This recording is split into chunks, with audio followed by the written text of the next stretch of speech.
The metal halls of New Geneva Station buzzed with the sounds of 1,000 different species.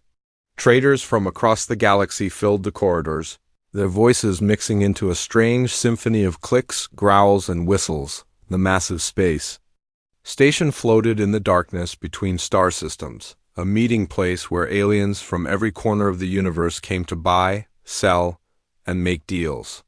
Deep in the lower levels, where the air recyclers hummed and the gravity generators churned, Zaraki worked alone. Her blue-scaled hands moved carefully over the delicate wiring of a maintenance panel. The scales on her arms caught the dim light, shifting from deep blue to silver as she moved. Her large amber eyes focused on the tiny circuits, each one important. For keeping the station's life support systems running, she had been working on this panel for 3 hours. The wiring was old and needed to be replaced piece by piece. One wrong move could shut down the air supply to an entire section of the station. Zaraki took her time, checking each connection twice before moving to the next. Heavy footsteps echoed in the corridor behind her. She knew those sounds. 3 sets of boots, each step deliberately loud to announce their presence. The Drakari were coming again. Zaraki did not turn around. She kept working, hoping they would pass by like they sometimes did. But today was not one of those days. "Look what we have here," said a rough voice in broken galactic standard. "The little refugee is playing with the important systems again." Zaraki's hands stopped moving. She slowly turned to face the 3 Drakari who had stopped behind her. They were tall, with dark red scales covering their reptilian bodies. Their yellow eyes stared down at her with obvious disgust. "I am doing my job," Zaraki said quietly.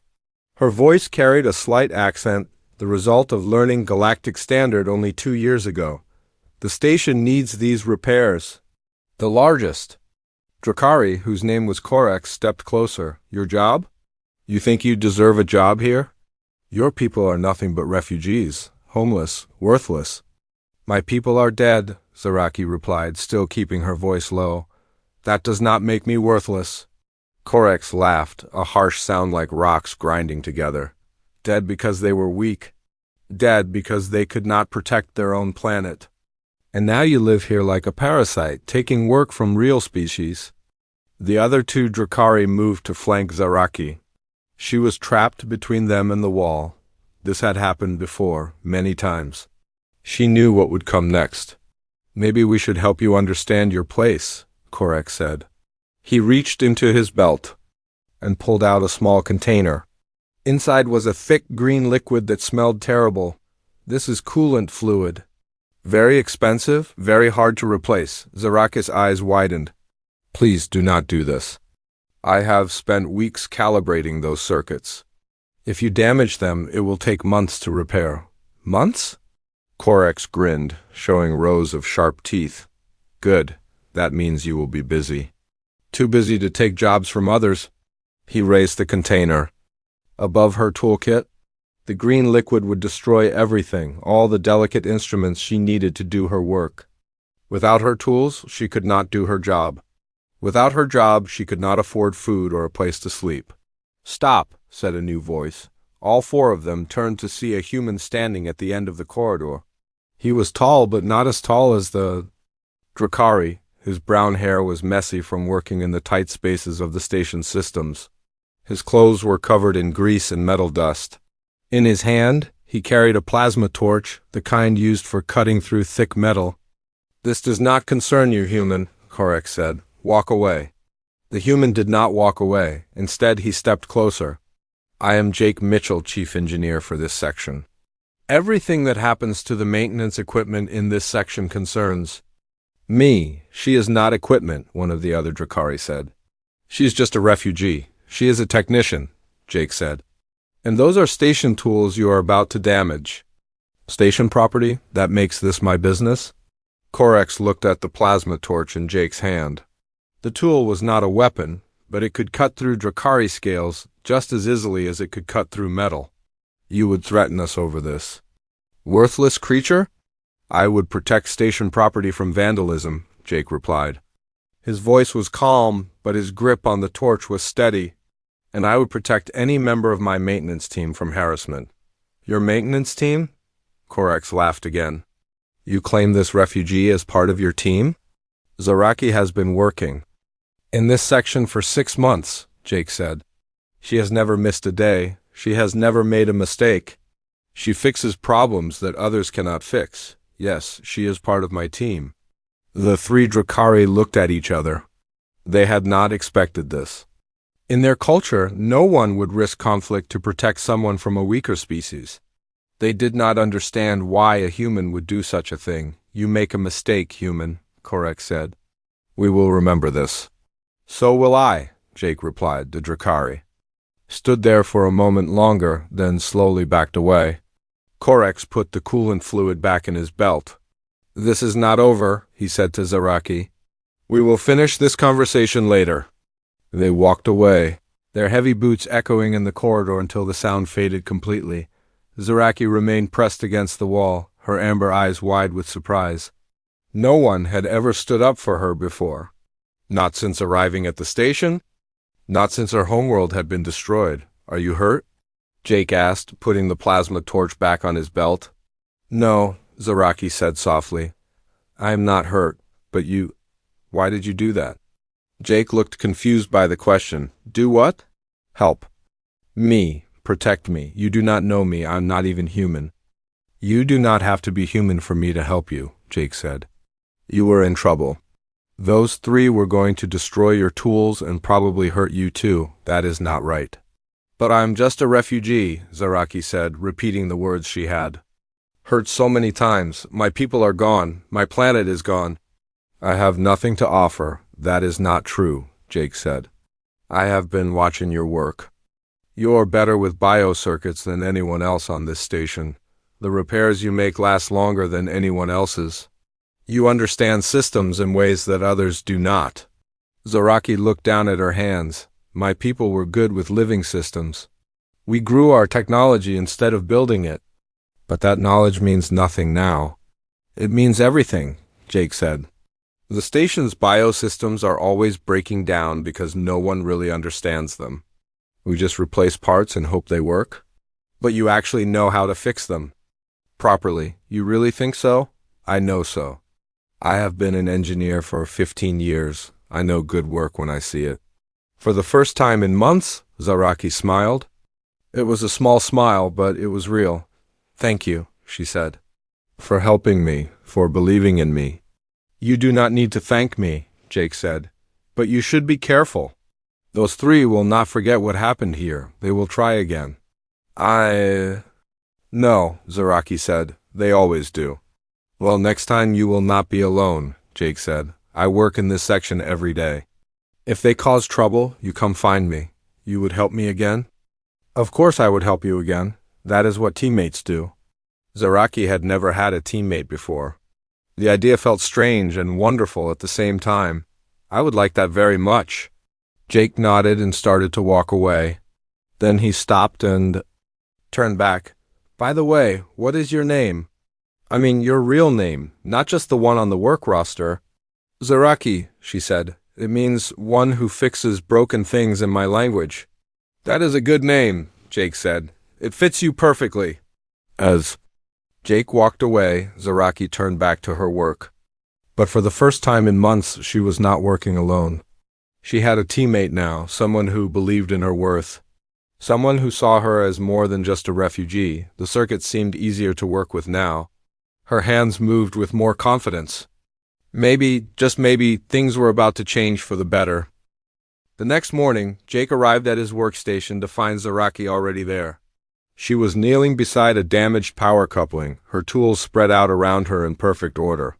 Her blue-scaled hands moved with practiced precision as she worked on the delicate components. You are here early, Jake said, setting down his own equipment. I could not sleep, Zaraki admitted without looking up from her work. I kept thinking about yesterday, about what you did. Jake pulled up a chair and sat down beside her. What I did was not special. Any decent person would have done the same thing. No, Zaraki said quietly. Any decent person would not have done the same thing. One have been on this station for 6 months. You were the first person to help me. Jake watched her work for a moment. Her movements were different from how other engineers worked.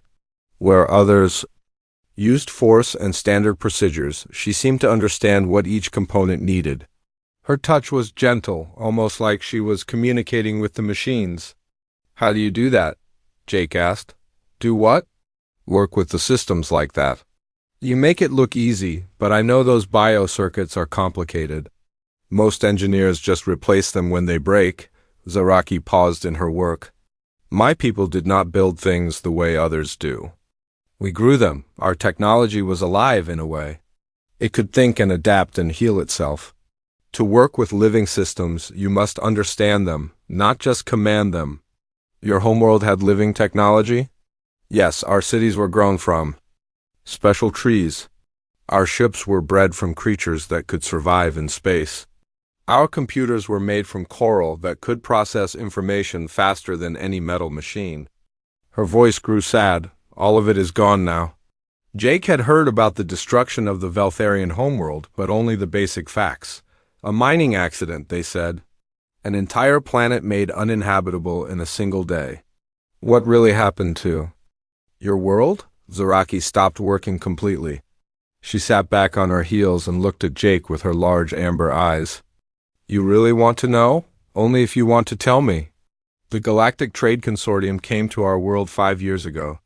They said they wanted to mine rare minerals from our ocean floors. They promised the mining would not hurt our living cities or our coral computers. They promised to be careful. But they were not careful? They were not careful at all. They used machines that were too powerful. They dug too deep. They broke through to the core systems that connected all life on our planet, and one day everything died. The trees, the coral, the space creatures, everything. Jake felt a cold anger building in his chest. How many of your people survived? Maybe 1,000 out of 50 million. Zaraki's voice was barely a whisper. Most of us were off-world when it happened. Traders, diplomats, students. We became refugees overnight. And the consortium? What happened to them? Nothing. They said it was an accident. They paid a small fine and moved on to other worlds. They said our technology was too primitive to be worth preserving anyway. Jake stared at her. Primitive? Your technology sounds more advanced than anything I have ever seen. It was different, not better or worse, just different. But different is dangerous to people like the consortium. They prefer everyone to use the same systems, buy the same products, follow the same rules. That is not right, Jake said. None of it is right. No, it is not right, but it is finished. My people are scattered across the galaxy now. Most of us work in jobs like this, maintaining the metal technology that replaced our living systems. We adapt or we die. Jake was quiet for a long moment. He had always known the galaxy could be a harsh place, but he had never thought about how it might feel to lose everything and everyone you cared about. I am sorry, he said finally. You do not need to be sorry. You were not responsible. Maybe not. But I am sorry it happened to you. Zaraki looked surprised. You mean that? Of course I mean it. Most people do not care about what happened to the Veltharians. They think we deserved it somehow. Or they think we are lying about how advanced our technology was. I do not think either of those things, Jake said. I think you got a terrible deal, and I think the people responsible should be held accountable. A small smile crossed Zaraki's face. You are very different from other species I have met. How so? Other species, when they hear about the Veltharians, they think about what it means for them. Will refugees take their jobs?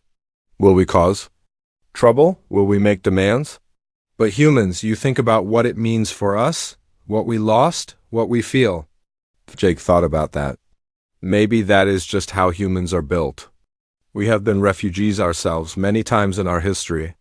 We understand what it feels like to lose everything. Is that why you helped me yesterday? I helped you because it was the right thing to do, but also because I recognized something in your eyes. The look of someone who is far from home and trying to make the best of a bad situation. They worked together in comfortable silence for a while.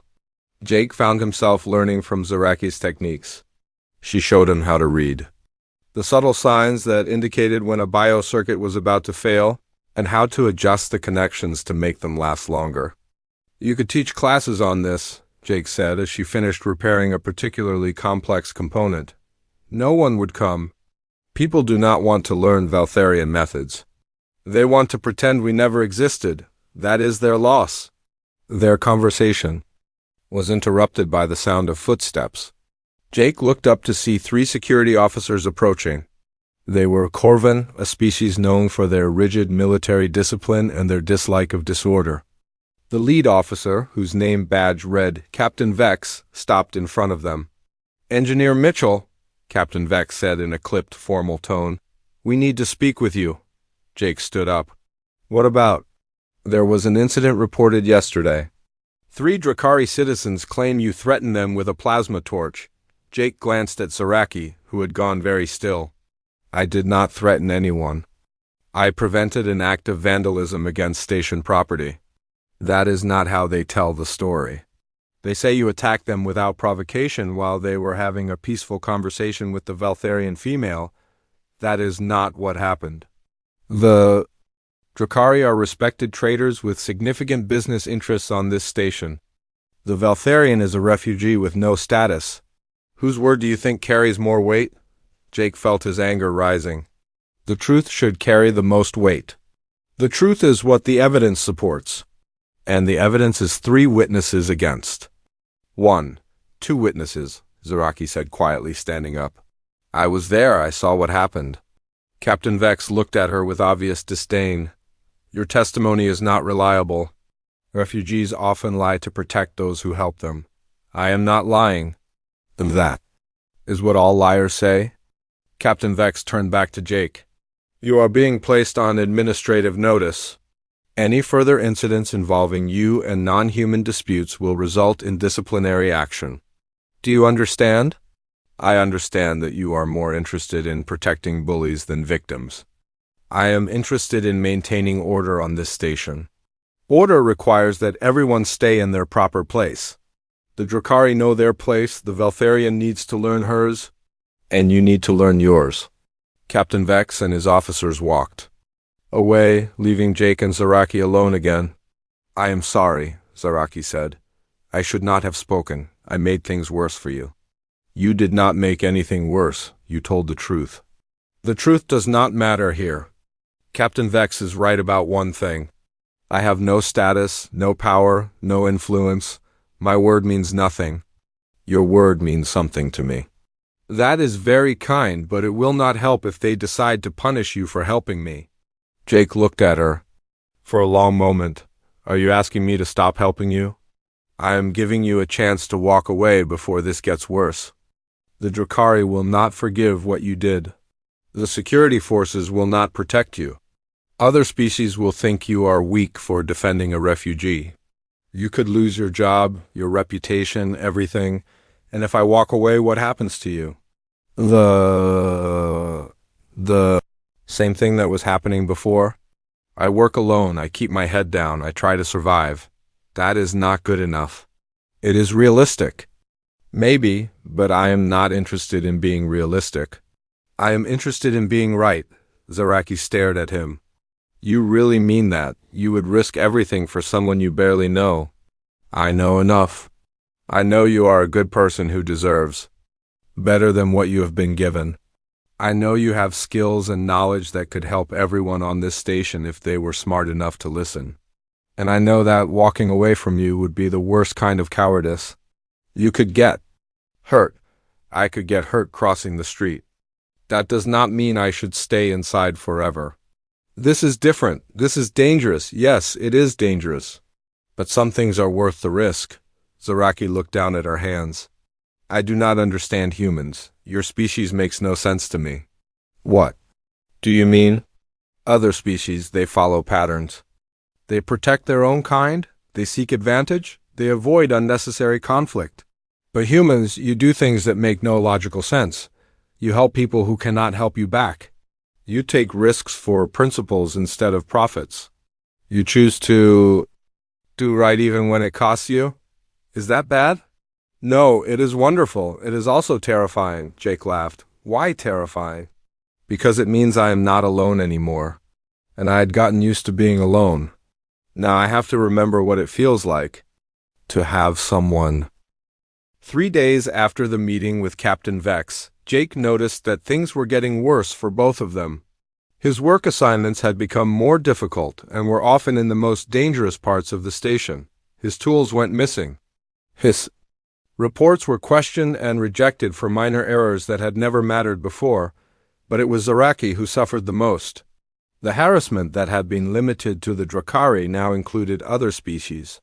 The crystalline Zephyrite would form sharp barriers in her path, forcing her to take long detours through maintenance tunnels.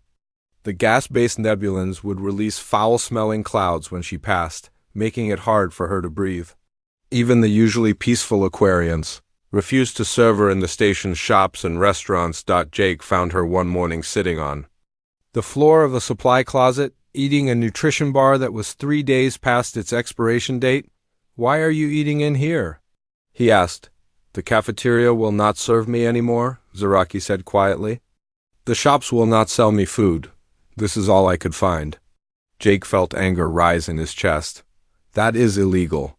Station regulations require all businesses to serve any resident regardless of species. Laws are only as good as the people who enforce them. Captain Vex does not care about station regulations when it comes to refugees. This has to stop. It will not stop. It will only get worse, and now it is happening to you too. Jake sat down beside her in the cramped closet. "What do you mean? I have been watching. Your work assignments are being changed, your equipment is being tampered with, other engineers are being told to avoid you. They are trying to make you quit. Let them try. I am not going anywhere. You should go. Find a transfer to another station. Start over somewhere else where no one knows you helped a refugee. I am not leaving you alone. I was alone before I met you. I can be alone again. No, you cannot. And you should not have to be." Zaraki looked at him with her large amber eyes. "Why do you care so much? I am nothing special. I am just one refugee among thousands. You are not nothing. You are my friend." "Friend?" The word seemed to surprise her.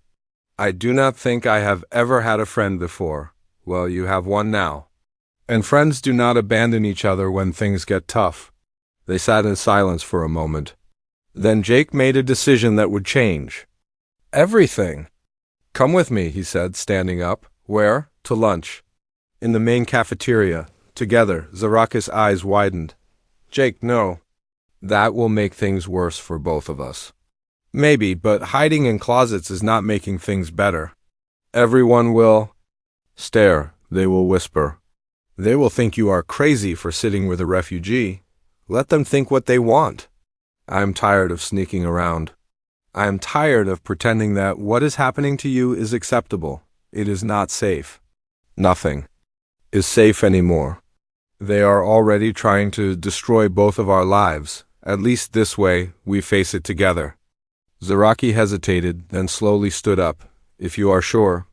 "I am sure." They walked through the station corridors toward the main cafeteria. Jake noticed how other beings moved out of their way, not out of respect, but out of disgust. He heard whispers in a dozen different languages, none of them friendly. The cafeteria was crowded with the lunch rush. Hundreds of different species sat at tables, eating and conducting business. The noise level was tremendous, a mix of voices, clicking, buzzing, and electronic translation devices. When Jake and Zaraki entered together, the noise began to fade. Conversation stopped. Beings turned to stare at them. Within minutes, the entire cafeteria had gone quiet. Jake walked to the food service counter with Zaraki beside him. The server, a purple-skinned Yendari, looked nervous. "2 lunch specials," Jake said in a normal voice that carried clearly in the silent room. The server looked around nervously. I'm not sure we can serve." "2 lunch specials, Jake," repeated, his voice firm but not angry. "According to station regulations, Section 12, subsection 4. The server reluctantly prepared 2 meals and placed them on trays. Jake paid for both meals, then led Zaraki to an empty table in the center of the room. They sat down under the stares of hundreds of beings. Jake began eating as if nothing unusual was happening. Zaraki picked at her food, clearly uncomfortable. With all the attention. "Everyone is looking at us," she whispered. "Let them look," Jake said. "We are not doing anything wrong." A group of Drakari at a nearby table began making loud comments about humans who had lost their minds. A table of Corvin security officers discussed whether eating with refugees was a violation of station protocols. The Zephyrites made sharp, cutting sounds that Jake suspected were insults in their language, but Jake kept eating. And after a few minutes, Zaraki began to eat as well. Slowly, conversations resumed around them, though many beings continued to glance their way. "This is not so bad," Zaraki said quietly. "No, it is not. I had forgotten what it felt like to eat real food instead of expired nutrition bars. You should not have to eat expired food. You work just as hard as anyone else on this station, but I am not like everyone else." "You are right. You are better than most of them." Before Zaraki could respond, a shadow fell across their table. Jake looked up to see Korax, the lead Drakari from the first incident, standing beside them with two other members of his species. "The human and his pet are eating together," Korax said loudly enough for the entire cafeteria to hear. "How sweet!" Jake set down his fork and looked up at the Drakari. "We are trying to eat lunch. Please leave us alone. This is a public space. We can stand wherever we want. You can stand wherever you want. But you cannot harass other diners." "Harass? We are just having a conversation. We were wondering how the human learned to speak refugee language. Did she teach you to bark like a dog?" Several beings in the cafeteria laughed. Jake felt his anger building, but he kept his voice calm. "Zaraki speaks Galactic Standard better than you do. Of course you would defend your pet? Tell me, human. Do you take her for walks? Do you feed her scraps from your table? She is not a pet. She is a person. Persons have homes. Persons have families. Persons have rights. What does she have? She has a job. She has skills. She has dignity."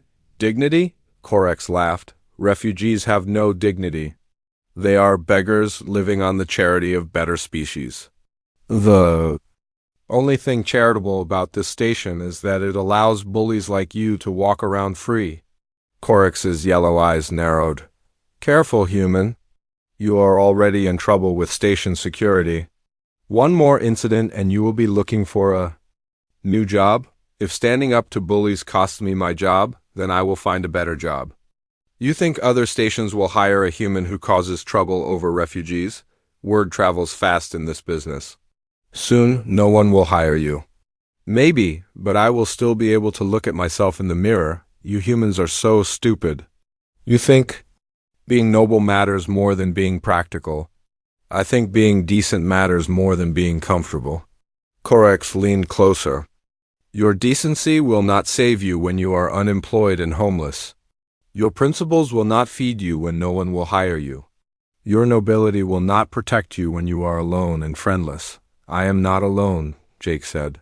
"I have a friend." Refugee friend, a worthless friend. A friend who will be gone as soon as it becomes inconvenient to keep her around. You do not know me very well. I know humans. I have dealt with your species for 20 years.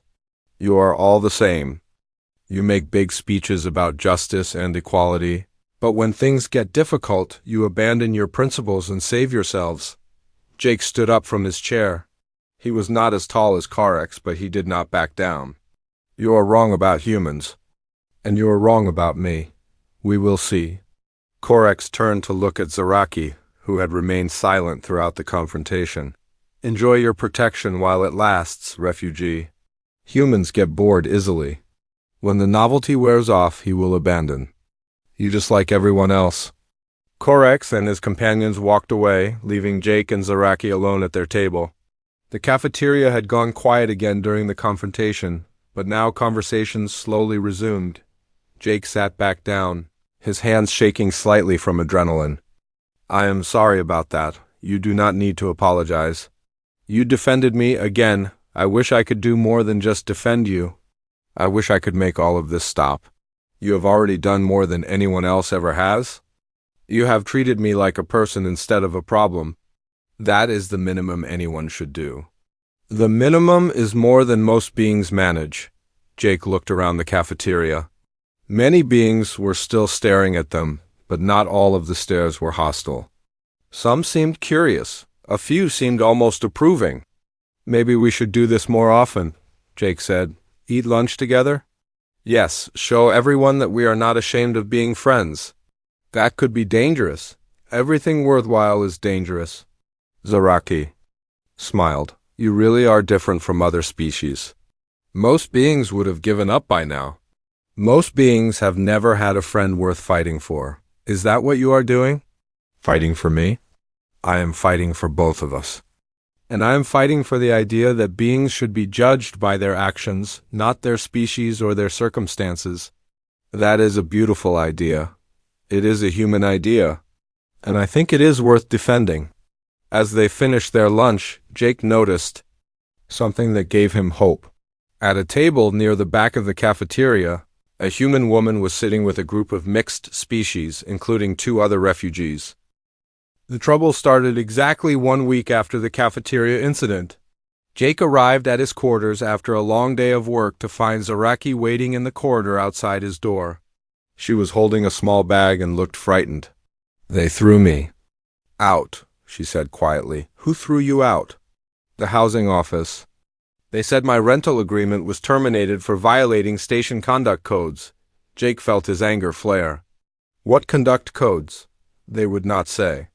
They just gave me 10 minutes to gather my things and leave. Where are you supposed to go? I do not know. There are no other available quarters on the station. The waiting list is months long. Jake looked at her small bag. That is all you have? I have never owned much. My people did not believe in keeping many possessions. Come inside, Jake said, opening his door. You can stay here tonight while we figure out what to do. I cannot ask you to do that. You are not asking, I am offering, Zaraki hesitated. If they find out I am staying with you, they will throw you out too. Let them try. My lease is paid up for 6 months, and I have never violated any station rules. Rules can be interpreted in many ways. Then we will deal with that when it happens. Jake's quarters were small but comfortable. There was a main room with a kitchen area, a bedroom, and a bathroom. The furniture was standard station issue, but Jake had added some personal touches. Books lined one wall, and pictures of Earth landscapes decorated the others. You can take the bedroom, Jake said. I will sleep on the couch. No, I cannot take your bed. The couch is fine for me. The couch is not fine for anyone. You take the bed. Jake, I am grateful for your help, but I will not force you out of your own bedroom. You are not forcing me. I am choosing to give it to you. Why? Because you are my friend, and friends take care of each other. Zaraki sat down on the couch and put her head in her hands. This is getting out of control. First the food vendors, then the housing office. Soon they will find a way to get you fired. Maybe, but running away will not solve anything. It will solve your problems. If I leave the station, they will stop targeting you. And what about your problems? Where will you go? What will you do? I will find another station. Another job. I will survive. Surviving is not enough. You deserve better than just surviving. I am a refugee, Jake. Refugees do not get what they deserve. They get what they can take. That is not right. No, it is not right, but it is reality. Jake sat down beside her on the couch. What if we could change that reality? How? I do not know yet, but there has to be a way. You cannot fight the entire station. Maybe not. But I can try to find other people who think like we do. What do you mean? I saw that human woman in the cafeteria the other day. She was sitting with refugees. There must be others who believe in treating everyone fairly. Even if there are, what can they do? The station administration, the security forces, the major traders, they all support the current system. Systems can be changed, not by a few individuals. Every major change in history started with a few individuals who refused to accept the way things were. Before Zaraki could respond, there was a loud knock on the door. Jake opened it to find Captain Vex standing in the corridor with two other security officers. "Engineer Mitchell," Captain Vex said. "We need to search your quarters. What for?" "We have received reports of illegal activities taking place in this location." "What kind of illegal activities?" "Harboring an undocumented resident." Jake felt his heart sink. They had found out about Zaraki already. "I'm not harboring anyone. I'm helping a friend who was illegally evicted from her quarters. The Veltharian's housing contract was terminated for legitimate reasons. Allowing her to stay here without proper documentation is a violation of station housing codes. She has been here for 1 hour. She has not even unpacked her bag." Intent. To violate housing codes is still a violation. Captain Vex pushed past Jake into the quarters. The other officers followed. They found Zaraki sitting on the couch, still holding her small bag. "Zaraki of the Veltharian refugee population," Captain Vex said formally. "You are under arrest for a violation of station housing regulations. What is the penalty for that violation?" Jake asked. "Deportation to a designated refugee processing facility." "And where is that facility?" "Kepler 7. Jake knew about Kepler 7. It was a desert planet with minimal life support facilities. Refugees sent there rarely survived more than a few months. "That is not a processing facility," Jake said. "That is a death sentence. The conditions on Kepler 7 are adequate for temporary housing." "Adequate for what?" "Dying slowly instead of quickly." "Your emotional outburst is not helpful, Engineer Mitchell." "My emotional outburst is the only sane response to what you are doing." Captain Vex turned to his officers. "Arrest them both." "Both?" Jake asked. "What am I being arrested for?" "Interfering with a security operation. Harboring an illegal resident. Inciting disorder, creating a public disturbance." "I have not done any of those things." "You have done all of those things. And you will continue to do them unless you are stopped." The officers moved forward with restraint devices. Jake stepped in front of Zaraki, blocking their path. "This is wrong," he said. "You know this is wrong." "Right and wrong are not my concern," Captain Vex replied. "Order is my concern. And you two represent a threat to that order. We represent people standing up for what is right. You represent chaos, disorder, the breakdown of proper social structure. If your social structure requires oppressing innocent people, then it deserves to be broken down. That is exactly the kind of thinking that leads to revolution and bloodshed. And what you are doing leads to suffering and death. I am maintaining stability. You are maintaining injustice." Captain Vex stepped closer to Jake. "You humans have a saying about choosing your battles. This is not a battle you can win." "Maybe not, but it is a battle worth fighting."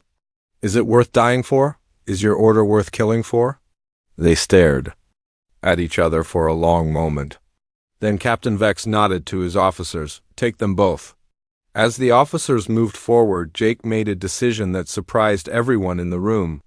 Instead of resisting, he activated his personal communicator and began speaking in a loud, clear voice. "This is Jake Mitchell, Chief Engineer, Section 7. I am being arrested along with Zaraki, a maintenance technician, for the crime of believing that all beings deserve to be treated with dignity and respect." Captain Vex lunged for the communicator, but Jake had already opened a channel to the station's general communication system. His voice was being broadcast throughout the entire station. "For 6 months, Zaraki has been harassed, threatened, and abused by individuals and groups who believe that refugees are not real people. She has been denied food, housing, and basic services.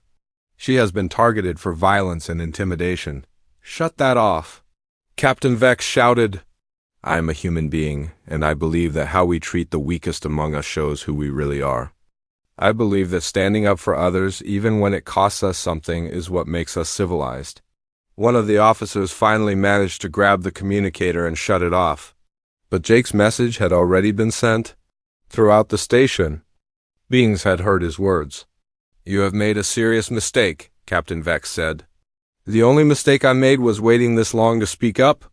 Your speech will not save you, or her, maybe not, but it will let everyone know what is happening here. The officers placed restraint devices on both Jake and Zaraki. As they were led toward the door, Jake looked back at his quarters one last time. I'm sorry, Zaraki said quietly. I should never have come here. I should never have gotten you involved. Do not apologize for needing help. And do not apologize for being my friend. Your friendship has cost you everything. My friendship has given me everything. It has given me a chance to do something that matters. What if no one cares about your message? What if nothing changes? Then at least we tried. At least we stood up for what is right. As they were led through the corridors of the station, Jake noticed something that gave him hope. Beings were gathering in small groups, talking quietly among themselves. Some were looking at the security officers with expressions of doubt and concern. His message had been heard. The question was, would anyone act on it? In the detention cells, Jake and Zaraki were separated. But as he sat alone in his small cell, Jake thought about the human woman he had seen in the cafeteria. He thought about the other refugees on the station, and the beings who had looked uncomfortable during the confrontations. Maybe Captain Vex was right. Maybe this was not a battle he could win, but maybe it was a battle that others would continue, and maybe, just maybe, that would be enough. Jake sat in his detention cell for 3 days. The walls were bare metal, and the only light came from a small panel in the ceiling. He had no idea what was happening to Zaraki, and no one would tell him anything about when they might be released or deported. On the morning of the 4th day, the cell door opened. Jake expected to see Captain Vex or one of his officers, but instead a human woman entered. She was tall with short brown hair and wore the uniform of a communications officer. My name is Lisa Chun, she said. I am a cargo pilot here on the station. I remember you from the cafeteria, Jake said. You were sitting with the refugees? Yes, I was. And I heard your broadcast the other night. Did anyone else hear it? Everyone heard it, that is why I'm here. Lisa sat down on the small bench across from Jake.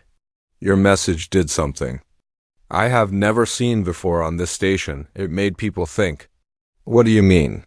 For 6 months, most beings here have ignored what was happening to the refugees. They told themselves it was not their problem, or that the refugees probably deserved it somehow. But when they heard you speak about treating the weakest among us with dignity, it made them uncomfortable. Uncomfortable enough to do something? Some of them, yes. There are about 50 beings who have been meeting in secret for the past 3 days. Humans, mostly, but also some Aquarians, a few Zephirites, and even 2 Drakari who disagree with what their species has been doing. Jake felt a spark of hope. What are they planning? They are planning to demand your release, and Zaraki's release. And they are planning to demand an investigation into the treatment of refugees on this station. 50 beings against the entire station administration? 50 beings who are willing to stand up for what is right. And the number is growing every day. What about Captain Vex? What about the Corvan security forces? That is where things get interesting. It turns out that Captain Vex has been operating outside his authority. Station regulations require a formal hearing before any resident can be deported. He arrested you and Zaraki without following proper procedures. So we might be released? You will be released today, but that is not the best part. What is the best part? Lisa smiled. The best part is what happened when people started asking questions about why the refugees were being treated so badly. It turns out that Captain Vex and Administrator Yendak have been taking bribes from the Galactic Trade Consortium to keep the refugees quiet and isolated. Jake's eyes widened. Bribes? Why would the consortium care about refugees? Because the refugees are witnesses to what really happened on the Veltharian homeworld. And what happened there was not an accident. What do you mean? The consortium knew that the Veltharian biotechnology could revolutionize space travel and industry. They also knew that if the Veltharians developed it fully, it would make most of the consortium's current technology obsolete. So they destroyed the planet on purpose? They destroyed the planet to eliminate the competition. And they have been working to silence the survivors ever since. Jake felt sick. How many people know about this? Now, most of the station? The communications officer who helped coordinate your arrest got nervous when people started asking questions. She admitted that she had been ordered to intercept and destroy any messages that refugees tried to send to other parts of the galaxy. What does this mean for Zaraki? It means she is not just a refugee anymore. She is a witness to genocide. And the evidence she and the other Valtharians carry in their memories could bring down the entire consortium. The cell door opened again, and Captain Vex entered with 2 officers. But instead of the confident, arrogant being Jake had dealt with before, Vex looked nervous and defeated. Engineer Mitchell, Vex said formally, you are being released immediately. All charges against you have been dropped. What about Zaraki? She is being released as well, with a full apology from the station administration. And the deportation order? Cancelled. She will be granted full resident status and protected witness status. Jake stood up slowly. What happens now? Now you return to your duties? The station. Administration hopes that this unfortunate incident can be forgotten and that normal operations can resume. What about the investigation into the treatment of refugees? Captain Vex's expression darkened. There will be no investigation. The station's policies regarding refugees are adequate and appropriate. I do not think the 50 beings who have been meeting would agree with that. Those meetings are unauthorized gatherings that could be considered seditious activity, or they could be considered citizens exercising their right to petition for redress of grievances. This is not a democracy, Engineer Mitchell. This is a trade station operating under consortium authority. Maybe that needs to change. Before Captain Vex could respond, Lisa Shun spoke up. Captain, I think you should know that this conversation is being recorded and broadcast live throughout the station. Vex spun around to stare at her. What? The communication system that Engineer Mitchell used the other night? It is still active. Everything you just said has been heard by everyone on the station. That is impossible. That system was shut. Dan, by you, yes. But it was reactivated by people who believe in transparency and accountability. Captain Vex looked panicked. Turn it off now. I cannot turn it off. It is being controlled by the Civilian Communications Network. The same network that has been broadcasting testimonies from refugees for the past 3 days. What testimonies? Stories about what really happened on the Valtharian homeworld. Stories about the harassment and abuse that refugees have faced on this station. Stories about corruption and cover-ups. Jake felt a wave of satisfaction. The truth is coming out. The truth is whatever the authorities say it is, Vex replied, but his voice lacked conviction. Not anymore, Lisa said. The truth is what the evidence shows. And the evidence shows that the consortium committed genocide, and that station officials have been covering it up. The cell door opened a 3rd time, and Zaraki entered. She looked tired but hopeful. When she saw Jake, she smiled for the first time since he had known her. Are you all right? Jake asked. I am better than all right. I am free. We are both free. Not just free, we are vindicated. Captain Vex stepped between them. You are released, but you are not vindicated. You are still troublemakers who threaten the stability of this station. If standing up for justice threatens your stability, Jake said, then your stability is not worth preserving. You humans and your justice. You think you can change the universe with your ideals. We think we can change the universe by treating everyone with dignity and respect. That is naive. That is human, Zaraki spoke up. It is also working. In the past 3 days, I have received messages from Valtharian survivors on dozens of other stations. They are all telling their stories now. The truth about what happened to our world is spreading across the galaxy.